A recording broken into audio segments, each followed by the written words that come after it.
स्वागत है आपका इंश्योर सिविल सर्विसेज पर। मेरा नाम है सौरभ यादव और आज के लेक्चर में हम लोग जीएस पेपर 3 के अंतर्गत लेक्चर नंबर 8 है।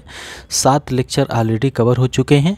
आप इंश्योर सिविल सर्विसेज के प्लेलिस्ट में जाइए, वहां पर सभी लेक्चर आपको मिल जाएंगे। ओके, और उसके अलावा उत्तर प्रदेश स्पेशल के 9 लेक्चर आपको दिए गए हैं।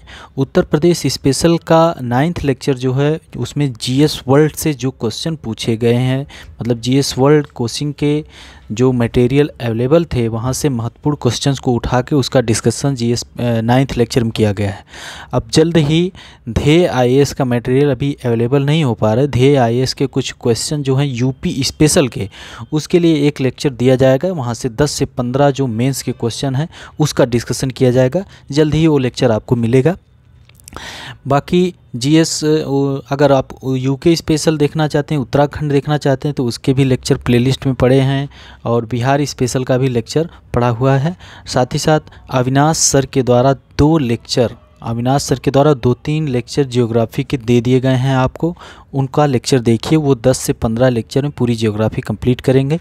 उसके अलावा प्रियांशु सर रेगुलर लाइव रह रहे हैं 9 PM को, 9 बजे या 8:30 बजे वो शाम को लाइव रहते हैं और 5-6 लेक्चर उनके कवर हो चुके हैं पॉलिटी के पीटी के लिए। ओके, तो चलिए आज हम देखते हैं बायोटेक्नोलॉजी से यूपी पीसीएस मेंस में एक क्वेश्चन पूछा गया 2018 में। बाकी यूपीएससी अक्सर बायोटेक्नोलॉजी से क्वेश्चन मेंस में पूछता रहता है। 1-2 क्वेश्चन जो हम रखे हैं यहाँ पर, तो उसको हम लोग देखेंगे। बायोटेक्नोलॉजी देखते हैं। बायो मतलब जीव प्लस टेक्नोलॉजी, दोनों को मिलाकर क्या हो गया बायोटेक्नोलॉजी। मतलब क्या कि जीवों में टेक्नोलॉजी का प्रयोग करके जीवों में कुछ ऐसा परिवर्तन कर देना कि उनकी प्रकृति, उनका व्यवहार सब कुछ परिवर्तित हो जाए और अलग तरीके से व्यवहार करने लगे, जो हमारे लिए मतलब इंसान के लिए, पर्यावरण के लिए बहुत अच्छा साबित हो। ठीक है, तो बायोटेक्नोलॉजी यही है कि टेक्नोलॉजी का प्रयोग करके कुछ इस प्रकार से परिवर्तित कर देना कि हमारे लिए बहुत फ़ायदेमंद हो, इंसानों के लिए अच्छा हो, पर्यावरण के लिए अच्छा हो। ओके, तो आगे सब चीज़ें देखेंगे, इसको क्लासीफाई भी करेंगे, इसकी डेफिनेशन भी देखते हैं। नॉर्मली इतना जानिए कि बायोटेक्नोलॉजी है क्या। ओके, ठीक है, चलिए आगे बढ़ते हैं। बता दें आपको यूपीएससी क्वेश्चन पूछता है बायोटेक्नोलॉजी में, तो क्लोनिंग वगैरह से क्वेश्चन प्री में पूछता है, मेंस प्री में और क्लोनिंग से पूछ देगा। रिकम्बिनेंट डीएनए से रिलेटेड क्वेश्चन पूछेगा बायोटेक्नोलॉजी में। उसके अलावा क्रिस्पर Cas9 आपको पता होना चाहिए। क्रिस्पर अगर नहीं पता है तो आप ज़रूर इसको पढ़िएगा। इन सबसे क्वेश्चन पूछ देता, प्री में पूछता है। यूपीएससी क्लोनिंग से यूपीपीसीएस क्लोनिंग से रिलेटेड शायद एक आध क्वेश्चन कभी पूछा था प्री में। मेंस में हमने बताया कि बायोटेक्नोलॉजी से रिलेटेड एक क्वेश्चन पूछा गया था। चलिए देखते हैं। Biotechnology is a technology based on biology. Biotechnology जीव विज्ञान पर आधारित तकनीक है। It uses living system. It uses cellular and biomolecular processes to develop technologies and products that help improve human lives. Okay? Biotechnology जीव विज्ञान पर आधारित तकनीक है, यानी यह जीवित प्रणालियों का उपयोग करती है। यह प्रौद्योगिकियों और उत्पादों को विकसित करने के लिए सेलुलर और बायोमॉलिक्यूलर प्रक्रियाओं का उपयोग करता है, जो मानव जीवन को बेहतर बनाने में मदद करते हैं। Okay, In principle, biotechnology is being used in the form of biological processes of microorganisms for more than 6,000 years to prepare curd, bread, cheese. Curd यानी दही बनाने में, ब्रेड यानी ब्रेड बनाने में, चीज़ यानी पनीर वगैरह बनाने में। सैद्धांतिक रूप में अगर बात करें तो दही, ब्रेड, पनीर आदि तैयार करने के लिए जैव प्रौद्योगिकी का प्रयोग सूक्ष्म जीवों की जैविक प्रक्रियाओं के रूप में 6000 से अधिक वर्षों से किया जा रहा है। ओके, आपको पता होना चाहिए दही कैसे बनती है। Modern biotechnology provide a wide range of products and technologies to fight diseases, make new vaccines, use less and clean energy, efficient biofuels, reduce environmental footprint, genetic modifications of crop crops, beer brewing and even anti aging cosmetics ETC। आधुनिक जैव प्रौद्योगिकी बीमारियों से लड़ने, नए टीके बनाने, कम और स्वच्छ ऊर्जा का उपयोग करने, कुशल जैव ईंधन, पर्यावरणीय पदचिह्न को कम करने, फसलों के आनुवंशिक संशोधन, बियर बनाने, यहाँ तक कि एंटी एजिंग कॉस्मेटिक्स आदि बनाने के लिए विस्तृत श्रृंखला के उत्पाद और प्रौद्योगिकियाँ प्रदान करती है। तो यहाँ आपको समझ में आ गया होगा कि बायोटेक्नोलॉजी है क्या। क्वेश्चन अगर बने कि बायोटेक्नोलॉजी क्या है तो ये सब चीज़ें आपको लिखनी पड़ेंगी। ओके, ज़रूरी नहीं है कि सीधे सीधे डिफिनीसन लिखी जाए, कि जो डिफिनीसन दी है सीधे सीधे लिखी जाए। आप अपने विचार से भी डिफिनीसन लिख सकते हैं एग्ज़ाम में। ओके, ठीक है, आगे बढ़ते हैं। बायोटेक्नोलॉजी के कई टाइप्स होते हैं, कई तरह की बायोटेक्नोलॉजी होती है। तो हम एक एक का अध्ययन करेंगे कितने प्रकार की आखिर बायोटेक्नोलॉजी है और कौन कौन सी बायोटेक्नोलॉजी हैं। ठीक है, तो यहाँ पर लिखा हुआ है कि ग्रीन बायोटेक्नोलॉजी। बायोटेक्नोलॉजी के टाइप्स की बात करें तो कई टाइप के, क्लासीफाई कैसे करेंगे। सबसे पहले होती है ग्रीन बायोटेक्नोलॉजी। ग्रीन बायोटेक्नोलॉजी, ठीक है, आप क्लासिफिकेशन ऐसे लिखिएगा, क्लासिफिकेशंस ऑफ बायोटेक्नोलॉजी।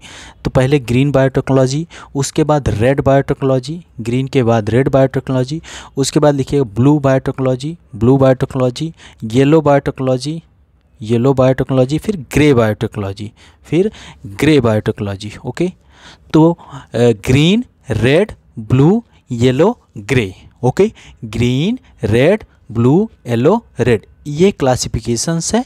तो चलिए एक एक को हम लोग देखते हैं। सबसे पहले ग्रीन बायोटेक्नोलॉजी की बात करें तो green biotechnology refers to use of biotechnology in the field of agriculture. मतलब किसमें, खेती में, कृषि में उपयोग। It includes producing new types of biofertilisers, biopesticides, new varieties of crops having desired characteristics like climate resistant crop, drought resistant crop, high yielding varieties, paste resistance crops. Okay, हरित जैव प्रौद्योगिकी का तात्पर्य कृषि के क्षेत्र में जैव प्रौद्योगिकी के उपयोग से है। उसमें समाविष्ट है नए प्रकार के जैव उर्वरक, जैव कीटनाशक, फसलों की नई किस्मों का उत्पादन करना, जिसमें जलवायु के अनुकूल फसलें, सूखा प्रतिरोधी फसलें, उच्च उपज देने वाली किस्में, कीट प्रतिरोधी फसलें आदि जैसी वांछित विशेषताएं हों। ओके, तो ग्रीन बायोटेक्नोलॉजी याद रखिएगा एग्रीकल्चर। ओके, एग्जाम्पल की बात करें तो BT cotton is a genetically modified pest resistant plant containing one or more foreign genes derived from soil dwelling bacterium Bacillus thuringiensis, which produces an insecticide to combat bollworm। Okay, उदाहरण BT कपास एक आनुवांशिक रूप से संशोधित कीट प्रतिरोधी पौधा है जिसमें मिट्टी में रहने वाले जीवाणु बैसिलस थुरिंजिनेसिस से उत्पन्न एक अधिक विदेशी जीन होते हैं जो बोलवर्म का मुकाबला करने के लिए एक कीटनाशक का उत्पादन करते हैं। Okay, plant are being modified to act as biofactories to produce substances of medical और industrial use. Plants are being modified to act as biofertilizer to produce substances of medical or industrial use. For example, tobacco plants are modified to produce Ebola vaccine tobacco plant से। चिकित्सा या औद्योगिक उपयोग के पदार्थों का उत्पादन करने के लिए जैव कारखानों के रूप में कार्य करने के लिए पौधों को संशोधित किया जा रहा है। उदाहरण के लिए तंबाकू के पौधों को इबोला वैक्सीन बनाने के लिए संशोधित किया जाता है। तो इबोला वैक्सीन टोबैको प्लांट से बनी हुई है। ओके, तो ग्रीन बायोटेक्नोलॉजी में आपने देख लिया, आपने बीटी कॉटन के बारे में भी जान लिया। ओके, बीटी कॉटन के बारे में, उसके अलावा और भी हैं जैसे GM crops, genetically modified crops की बात करें तो यही सब क्रॉप्स हैं। GM mustard, okay, GM mustards, okay, ये सब चीज़ें हैं। अब इसका पॉजिटिव इफेक्ट भी, बेनिफिट्स तो होगा, साथ ही साथ रिस्क भी है इसके साथ। पहली चीज़ तो क्रॉप की प्रोडक्टिविटी बढ़ेगी, ठीक है। रेसिस्टेंस टू पेस्ट या इंसेक्ट वगैरह का इनके ऊपर कोई प्रभाव नहीं पड़ेगा। फाइटिंग प्लांट डिजीज़ जो भी बीमारियां होती हैं पौधों में, उसके लिए ये फाइट कर सकती है इस प्रकार की क्रॉप्स। ओके, फूड अवेलेबिलिटी और अगर प्रोडक्टिविटी बढ़ेगी तो फूड की अवेलेबिलिटी भी बढ़ेगी। Okay, health and environmental risk है, हेल्थ एंड इन्वायरमेंटल रिस्क है, इसीलिए जीएम मस्टर्ड पे बहुत ज़्यादा भारत में विरोध हुआ था। जीएम फूड वगैरह का हेल्थ पे बहुत ज़्यादा इफ़ेक्ट हो सकता है। सोशियो इकोनॉमिक रिस्क है, सोशियो इकोनॉमिक रिस्क है, सामाजिक और आर्थिक रूप से ये नुकसानदायक साबित हो सकते हैं। प्रोडक्टिविटी तो बढ़ जाएगी, ठीक है। मस्टर्ड की जो पुरानी वैरायटीज़ हैं उनमें बहुत कम प्रोडक्टिविटी है, और अगर वहीं पे आप एच वाई वी वैराइटीज़ का यूज करते हैं तो प्रोडक्टिविटी तो बढ़ती है लेकिन उसके हेल्थ के लिए बहुत ज़्यादा नुकसानदायक होते हैं। ओके, तो ये सब चीज़ें पॉजिटिव और निगेटिव इसके इफ़ेक्ट हो सकते हैं। आगे वाइड बायोटेक्नोलॉजी, ये सब मटेरियल, कुछ मटेरियल घटना चक्र से लिए गए हैं, ठीक है, घटना चक्र से लिए गए हैं। कुछ मटेरियल दृष्टि IAS की वेबसाइट से लिए गए हैं, कुछ मटेरियल और भी गूगल बाबा से लिए गए हैं, ठीक है। तो कई जगह से मटेरियल लाके आपको एक जगह दिया जा रहा है। ओके, हो सके तो आप लोग कुछ ना कुछ नोट्स बनाया करिए। अगर आप 2021 का मेंस दे रहे हैं तो कुछ ना कुछ नोट्स बनाइए। जितनी चीज़ें बताई जाती हैं, शायद आशीष कुमार जी ने मैसेज किया, उस पर कमेंट किया था पिछले लेक्चर में कि सर क्या ये जो आपके नोट्स आप यहाँ पर पढ़ा रहे हैं ये सफिशिएंट हैं। तो आपको बता दें कि जितना बताया जा रहा है उतना बहुत ही सफिशिएंट है, उतना आप एग्ज़ाम में लिख के आ जाइए, तो उतना लिख के तो आइए। आप लोग तो तैयार तो कर लेते हैं, 20 क्वेश्चन लिखना होता है, तैयार तो कर लेते हैं लेकिन लिख नहीं पाते हैं 20 के 20 क्वेश्चन। ऑप्शनल में भी वही हाल होता है, एक आध क्वेश्चन छोड़ के चले जाते हैं। अगर आप एक क्वेश्चन में इसमें छोड़ते हैं तो आपको उस पर मिलता है 0 नंबर, और आपके बगल वाला वो क्वेश्चन नहीं छोड़ता है एक भी, तो आप उसको कुछ भी नहीं आता, कुछ ना कुछ उसमें लिख दिया। जैसे आप बायोटेक्नोलॉजी के बारे में आपका क्वेश्चन बचा है, कुछ ना कुछ जान रहे हैं तो कुछ तो लिख देंगे, लेकिन अगर आप कुछ नहीं लिखेंगे 0, और जो लिख देगा उसको 1 नंबर 2 नंबर 3 नंबर मिल जाएगा। तो 20 क्वेश्चन 4 पेपर में 2 4 4 10 नंबर, और जो लोग क्वालिफाई नहीं होते हैं, मेंस क्वालिफाई नहीं होते हैं, कितने नंबर से रहते हैं, 20 से 30 नंबर से, 20 30 40 नंबर से। तो ये सब चीज़ें ध्यान में रखिए। अब हम बात करते हैं वाइड बायोटेक्नोलॉजी। इसका प्रयोग, मतलब वाइड बायोटेक्नोलॉजी का प्रयोग इंडस्ट्रीज़ में it include designing resource efficient, energy efficient and less polluting processes and products. मतलब resource efficient, energy efficient and less polluting processes and product. It uses micro organisms, छोटे छोटे जीवों का प्रयोग करता है इन केमिकल प्रोडक्शन। किसके प्रोडक्शन में? केमिकल के प्रोडक्शन में, नई प्लास्टिक बनाने में, नई टेक्सटाइल बनाने में। Okay, paper industry is using biotechnological research to reduce lignin or modify its structure in trees, lignin being major polluter in paper industry। याद रखिएगा, प्री के लिए भी महत्वपूर्ण है। लिग्निन जो है पेपर इंडस्ट्री में एक तरह से पॉल्यूटर है, मेजर पॉल्यूटर। इसको मॉडिफाई करने के लिए पेपर इंडस्ट्री में बायोटेक्नोलॉजी का यूज हो रहा है। अदर एग्जांपल की बात करें कि biofuel using algae, jatropha plant के बारे में सुने होंगे, पीसीएस ने कई बार प्री में क्वेश्चन पूछा है, ठीक है। Jatropha plant, production of biodegradable plastic with the polyester of 3 hydroxy acid, ठीक है। तो ये इसका यूज वाइड बायोटेक्नोलॉजी का यूज इंडस्ट्री में किस लिए? Resource efficient, energy efficient, less polluting processes and products बनाने के लिए, जैसे पेपर इंडस्ट्री में, केमिकल प्रोडक्शन में, नई प्लास्टिक बनाने में, जगह जगह पे। For example algae, biofuels using algae, jatropha plant, ये सब चीज़ें। ओके, आगे बढ़ते हैं। तो ब्लू बायोटेक्नोलॉजी, ब्लू से ही समझ में आएगा कि ब्लू क्या है। तो ब्लू मतलब aquaculture refers to the use of biotechnology in the field of aquaculture, coastal and marine environments. Okay, it exploits the biodiversity under ocean, seas, rivers, lakes to create products that benefit mankind. मतलब ऐसा product biotechnology का use करके इस प्रकार का product बने कि हमारे लिए, इंसानों के लिए जो लाभदायक साबित हो। Its applications include marine derived food products and nutraceuticals like omega 3 fatty acids कहाँ पाया जाता है? फिश में। Fish proteins, marine algae, seaweeds याद रखिएगा।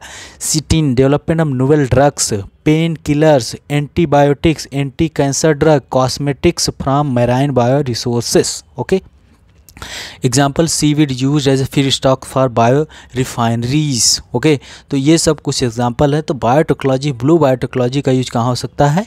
एक्वा कल्चर में होता है। येलो बायोटेक्नोलॉजी किसमें? फूड प्रोडक्शन में। Refers to the use of biotechnology in the field of food production, खाद्य सामग्री के प्रोडक्शन में।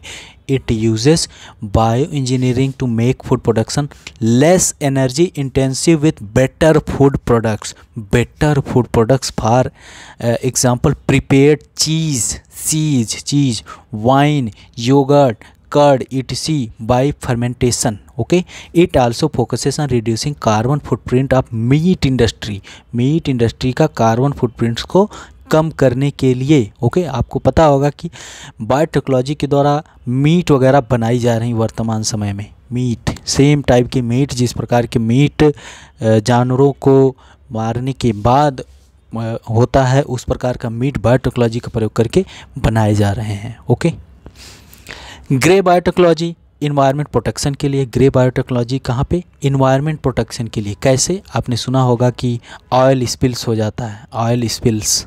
ओके, ऑयल जो होता है फैल जाता है, समुद्र वगैरह में फैल गया, या फिर कहीं पर भी किसी रिवर में ऑयल हो गया, तो वहाँ पर bioremediation pseudomonas putida used for cleaning oil spills.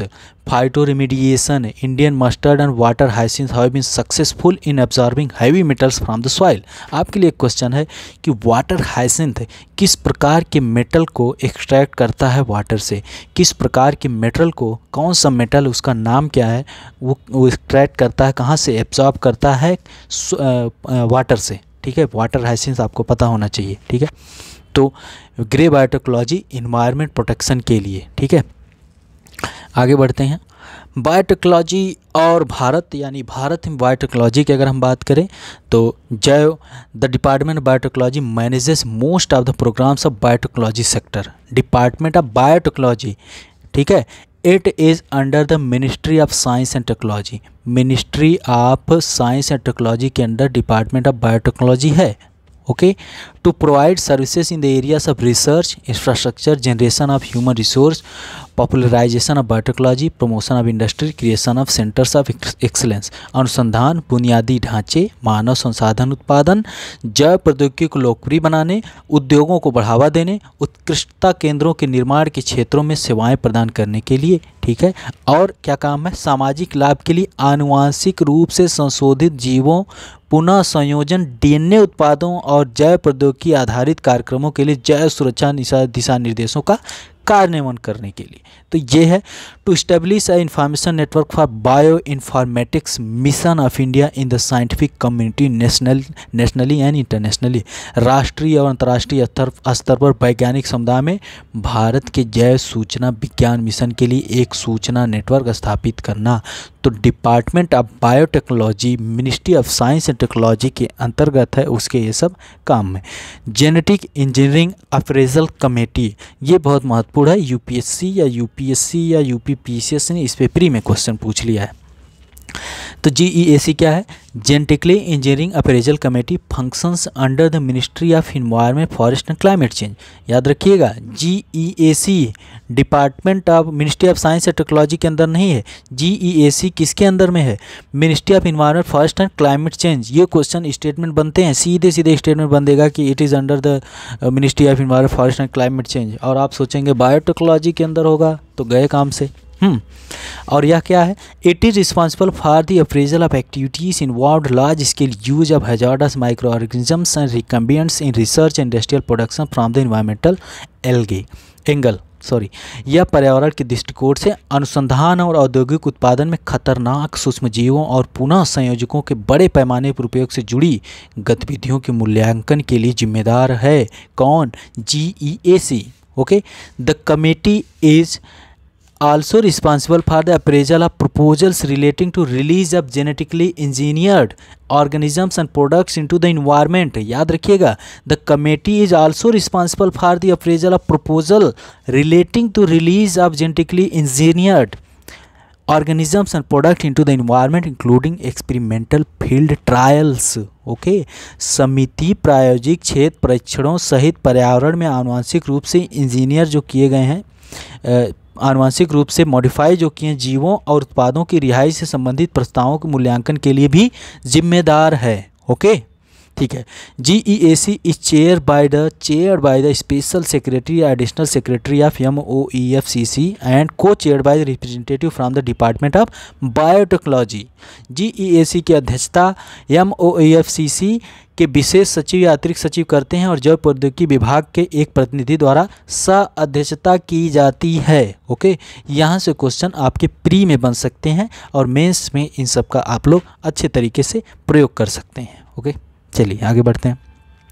Programmes क्या क्या एक कल्चर सेक्टर में बायोटेक्नोलॉजी से रिलेटेड किए जा रहे हैं, जैसे wheat genome sequencing programme, rice functional genomes, चावल कार्यात्मक जीनोमिक्स की जा रही, crop biofortification and quality improvement programme, फसल बायोफोर्टिफिकेशन और गुणवत्ता सुधार कार्यक्रम, कृषि क्षेत्र में ये सब कार्यक्रम किए जा रहे हैं. National plant gene repository program, next generation challenge program on chickpea genomics, चना जीनोमिक्स पर अगली पीढ़ी का चुनौती कार्यक्रम. Okay, utility in public health and nutrition, इसका उपयोग पब्लिक हेल्थ और न्यूट्रिशन में क्या है सूक्ष्म पोषक तत्वों की कमी, गंभीर तीव्र कुपोषण, खाद्य दृढ़ीकरण, मानव स्वास्थ्य और कल्याण के लिए, प्रोबायोटिक्स, खाद्य सुरक्षा, खाद्य पदार्थों में जीएम लक्षणों का पता लगाना, कम लागत वाले खाद्य पदार्थों पूरकों का विकास करना, खाद्य विज्ञान और पोषक जीव विज्ञान में क्षमता निर्माण करना, capacity building in food science and nutrition biology. Okay, सार्वजनिक क्षेत्र, सार्वजनिक स्वास्थ्य और पोषण में इसकी उपयोगिता, कृषि के क्षेत्र में. अब कुछ क्वेश्चंस हैं, ये सीधे सीधे लिए गए क्वेश्चन घटना चक्र से उठाए गए हैं जो यूपीएससी ने क्वेश्चन पूछा है. अब यूपीएससी ने 2018 में क्वेश्चन पूछा मेंस में कि why is there so much activity in the field of biotechnology in our country. क्यों भैया इतना ज़्यादा एक्टिविटी चल रही है बायोटेक्नोलॉजी के फील्ड में भारत में. How has this activity benefited the field of biopharma, biopharma के फील्ड में कैसे बेनिफिट किया है. तो हम सीधे बायोफार्मा पहुंचते हैं. The field of biopharma has highly benefited through attention being given to this sector. Government of India along with World Bank के साथ भारत सरकार has lately provided $250 million to growth for this sector. World bank के साथ मिलकर भारत सरकार ने $250 million इस sector को दिया है. Indian companies manufacture wide range of biopharmaceuticals like insulin, recombinant hepatitis B vaccine, streptokinase enzyme etc. India is one of the biggest exporter of vaccine to countries. ठीक है, सबसे बड़ा एक्सपोर्टर है भारत, बिगेस्ट एक्सपोर्टर है इन सब का, वैक्सीन्स वगैरह का एक्सपोर्ट करने में. भारत को कहा जाता है कि pharmacy of the world. Okay, its recent achievement in the production of कोविड-19 vaccine Bharat biotech and serum institute of India के द्वारा बनाए गए हैं. The biopharma sector requires more novel research rather than genetic drug production to reach its true potential. मतलब और भी आगे बढ़ा जा सकता है. तो ये बायोफार्मा के सेक्टर में आपने देखा कि भारत किस प्रकार से इसमें है और क्यों इतनी ज़्यादा एक्टिविटी है इस क्षेत्र में. जैसे क्वेश्चन पूछा गया है, India is one of the first countries to have a separate department of biotechnology. कब बना? 1986 में. क्वेश्चन बन सकता है. Under the ministry of science and technology, हमने बताया. In biotechnology research activity is going on in the field of nutritional security, environmentally sustainable technologies, molecular medicine, enhancing efficiency and productivity and cost effectiveness of agriculture, and promote biotech industry to bring the bioproducts to the marketplace. Since biotechnology is an emerging field, India is trying to harness its potential for the benefit of its own population and become a world leader through research and innovation as it has done in the field of information technology। IT के sector में जिस प्रकार से भारत ने growth की है वैसी ही growth करेगा किसमें, बायोटेक्नोलॉजी के क्षेत्र में। और किस लिए करेगा, न्यूट्रिशनल सिक्योरिटी के लिए, इन्वायरमेंटली सस्टेनेबल टेक्नोलॉजीज के लिए, molecular medicine, enhancing efficiency and productivity, cost effectiveness of a culture. ठीक है, तो इसलिए इतना ज़्यादा वो किया जा रहा है। और बाकी आपको बायोफार्मा सेक्टर में हमने बता दिया। अब अगला क्वेश्चन यूपीएससी ने फिर 2019 में पूछा, पहले 2018 में ये क्वेश्चन पूछा, 2019 में ये पूछा, how can biotechnology help to improve the living standard of farmers. कैसे कर सकती है, मतलब कि बायोटेक्नोलॉजी किस प्रकार से लिविंग स्टैंडर्ड जो है फार्मर का उसको बेटर कर सकती है। तो कैसे करेगा, efficiency, one of the goal of biotechnological research in India to enhance efficiency, productivity and cost effectiveness of agriculture. Okay, मतलब सस्ते दाम पर सीड वगैरह मिले और इस प्रकार के वैरायटीज़ दी जाएं कि जो पेस्ट रेसिस्टेंट हो। पेस्ट रेसिस्टेंट होंगी तो हमें वो क्या बोलते हैं कि हमें पेस्टिसाइड्स वगैरह नहीं यूज करना पड़ेगा, एफिशिएंसी बढ़ेगी, प्रोडक्टिविटी बढ़ेगी। ओके, और कॉस्ट रिड्यूस होगा, get more yield, spare time to engage in other livelihood activities like livestock rearing. जब इस प्रकार का जैसे कि फार्मर को पेस्टिसाइड वगैरह का छिड़काव नहीं करना होगा तो दूसरी एक्टिविटी में फार्मर लगेगा, लाइव स्टॉक रियरिंग में। और जब बायोटेक्नोलॉजी के द्वारा इस प्रकार की क्रॉप बनाई जाएंगी तो वर्क फोर्स का कम पार्टिसिपेशन होगा, तो जो बचा हुआ वर्क फोर्स है कहीं और भी काम कर सकता है। मतलब हमारे किसान खाली रहेंगे तो कुछ और काम कर सकते हैं। Okay, biotechnology is helping farmer by providing pest resistant crop like BT cotton, HYV variety of crops. कुछ क्रॉप्स के नाम दिए गए हैं जैसे Sharbati Sonora wheat, fortified food grain variety. ठीक है, जैसे गोल्डन राइस, सुनहला चावल विटामिन ए जिसमें पाया जाता है। क्वेश्चन कई बार पीसीएस प्री में पूछा गया। Climate resilient crop like Shukradhan, Ashoka variety of rice suitable for cultivation under. तो अलग अलग वैरायटीज, जैसे एक है क्या बोलते हैं उसको, आम्रपाली किसकी वैरायटी है आपको पता होना चाहिए। आम्रपाली आम की वैरायटी है ना। तो आम्रपाली में क्या है, दशहरी और नीलम की, दशहरी प्लस नीलम को मिला के बनाया गया कौन सा, नीलम वैरायटी थी, तो आम्रपाली बनाया गया। ये भी क्वेश्चन पूछे जाते हैं। ठीक है, बायो फर्टिलाइज़र वगैरह यूज होंगे तो पैसे बचेंगे फार्मर के, बायो पेस्टिसाइड्स, बायो फर्टिलाइज़र्स, तो ये सब। और ऑर्गेनिक फार्मिंग को बढ़ावा दिया जाएगा तो फार्मर्स का लिविंग स्टैंडर्ड क्या हो सकता है, अच्छा हो सकता है, क्वालिटी बढ़ेगी क्रॉप्स की। ओके, तो ये सब चीज़ें। अब यूपी पीसीएस ने एक क्वेश्चन पूछा 2018 में मेंस में। क्या क्वेश्चन पूछा कि discuss the field in which the application of biotechnology are being done. कौन कौन सी फील्ड में बायोटेक्नोलॉजी का उपयोग किया जा रहा है। यूपी पीसीएस ने 2018 में क्वेश्चन पूछा। तो सबसे पहला कि एग्रीकल्चर में कैसे, new improved varieties, climate resilient crops, food fortification. Okay, pharmaceuticals में novel drug like pain killers, new antibiotics, chitosan etc। Medicine में, फार्मास्यूटिकल्स में medicine, improve diagnostics, stem cell therapy. Pollution control में bio remediation, phyto remediation etc। Marine में, seaweed में improved fisheries. Okay, food में cheese, wine, yogurt, curd etc। Industry में new textile, biodegradable plastics etc। तो मतलब कुल मिला के जो क्लासिफिकेशन हमने बताया कि रेड, ब्लू, ग्रीन, येलो और ग्रे। ठीक है, तो इन सब में अलग अलग सेक्टर में हमने आपको बताया। तो ये उत्तर प्रदेश पीसीएस 2018 में क्वेश्चन पूछा था। ओके, तो आपको लगभग बायोटेक्नोलॉजी से रिलेटेड चीज़ें पता हो गई हैं। हमने सबसे पहले बायोटेक्नोलॉजी के बारे में देखा कि बायोटेक्नोलॉजी आखिर है क्या। बायोटेक्नोलॉजी का हमने क्लासिफिकेशन किया तो वो कई प्रकार के निकला। ग्रीन बायोटेक्नोलॉजी, ग्रीन के बाद white biotechnology, blue biotechnology, yellow biotechnology और ग्रे बायोटेक्नोलॉजी। ग्रे बायोटेक्नोलॉजी में हमने बताया आपको कि इन्वायरमेंट प्रोटेक्शन के लिए, हमने येलो में बताया कि फूड प्रोडक्शन के लिए, ब्लू में हमने बताया कि एक्वाकल्चर के लिए, वाइट में हमने बताया इंडस्ट्री के लिए, और हमने ग्रीन बताया एग्रीकल्चर के लिए। साथ ही साथ हमने आपको बताया कि डिपार्टमेंट ऑफ बायोटेक्नोलॉजी जो है वो किसके अंतर्गत है, किस डिपार्टमेंट के, किस मिनिस्ट्री के अंतर्गत है। तो वो जो है department of biotechnology ministry of science and technology के अंतर्गत है। क्या काम करता है वो भी हमने बताया। जेनेटिक इंजीनियरिंग अप्रेजल कमेटी जो है किस मिनिस्ट्री के अंडर में है, ministry of forest and climate change के लिए, और उसके क्या क्या काम है यहाँ पर हमने बताया आपको। और हमने बताया कि एग्रीकल्चर सेक्टर में क्या क्या किया जा रहा है, स्वास्थ्य और पोषण के सेक्टर में क्या क्या किया जा रहा है, और कुछ क्वेश्चंस यहाँ पर देखे। हमने ये भी बताया कि डिपार्टमेंट ऑफ बायोटेक्नोलॉजी की स्थापना 1986 में हुई। ओके, ये भी क्वेश्चन बन सकते हैं। GEAC genetic engineering appraisal committee से क्वेश्चन बन सकते हैं। तो आपने बायोटेक्नोलॉजी से रिलेटेड बहुत कुछ देख लिया, और UPSC और UPPSC के क्वेश्चन भी आपने देख लिया। तो आपका यहाँ पर सब डाउट क्लियर हो गया होगा। नहीं क्लियर है तो आप कमेंट करिएगा। ओके, मिलते हैं आपसे अगले लेक्चर में। हो सकेगा तो नैनो टेक्नोलॉजी पढ़ाया जाएगा, हो सकेगा तो कुछ और चीज़ें पढ़ाई जाएंगी, या फिर साइबर सिक्योरिटी के बारे में बताया जाएगा।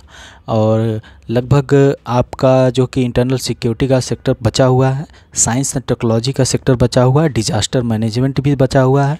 तो प्रयास रहेगा कि बहुत जल्द ही ख़त्म किया जाए, पूरा GS पेपर 3 कंप्लीट किया जाए। ठीक है, तो मिलते हैं आपसे अगले लेक्चर में। बहुत बहुत धन्यवाद।